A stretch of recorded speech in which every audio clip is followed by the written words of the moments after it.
À l'occasion de la cérémonie de commémoration de la victoire du 8 mai 1945, les anciens combattants de Clisson, Saint-Hilaire de Clisson et Gorges se sont rassemblés au monument aux morts, place de la Trinité à Clisson.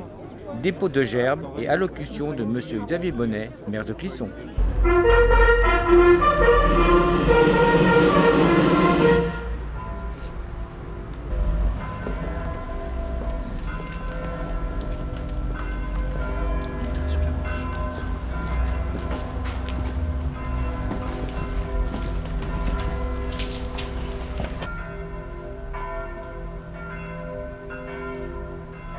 Il y a 71 ans, les hostilités de la Seconde Guerre mondiale prenaient fin en Europe.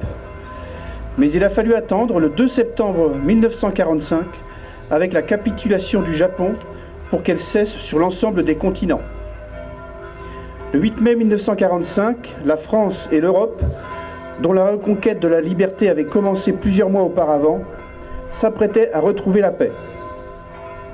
Dans ce combat terrible qui avait opposé le nazisme aux valeurs démocratiques, celle-ci venait de triompher. Il faut se souvenir aujourd'hui de toutes ces femmes, de tous ces enfants, de tous ces hommes qui ont souffert et qui portèrent cette souffrance jusqu'à leur mort. Les réfugiés, les victimes des bombardements, les prisonniers de guerre, les internés, les déportés.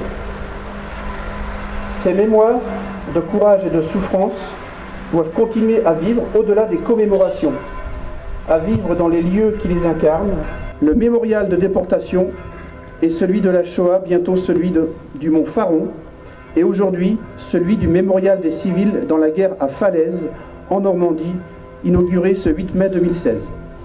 En ce 71e anniversaire de la fin des combats de la Seconde Guerre mondiale, il ne faut pas cesser de visiter et d'arpenter ces lieux qui nous rappellent aussi que de toutes ces souffrances et de tous ces courages est née l'Europe libre et en paix, un héritage dont nous devons rester les gardiens vigilants.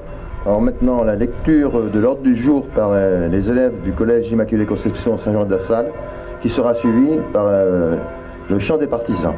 Officiers, sous-officiers, caporaux et soldats de la première armée française, le jour de la victoire est arrivé.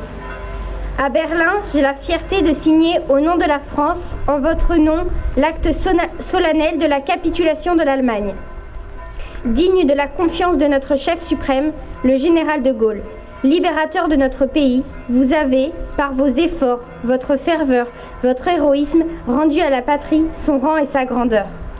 Fraternellement unis aux soldats de la résistance, côte à côte avec nos camarades alliés, vous avez taillé en pièces l'ennemi, partout où vous l'avez rencontré. Vos drapeaux flottent au cœur de l'Allemagne.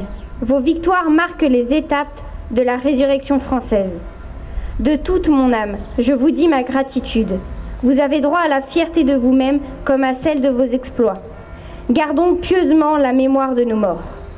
Généreux compagnons, tombés au champ d'honneur, ils ont rejoint dans les sacrifices et la gloire pour la rédemption de la France, nos fusillés et nos martyrs. Célébrons votre victoire, victoire de mai, victoire radieuse de printemps qui redonne à la France la jeunesse, la force et l'espoir. Soldats vainqueurs, vos enfants apprendront la nouvelle épopée que vous doit la patrie. Berlin, le 9 mai 1945, le général d'armée Delattre de Tassigny, commandant en chef de la première armée française. Ami, entends-tu le vol noir des corbeaux sur nos plaines? Ami, entends-tu les cris sourds du pays qu'on enchaîne? Oui, partisans, ouvriers et paysans, c'est l'alarme. Ce soir, l'ennemi connaîtra le prix du sang et les larmes.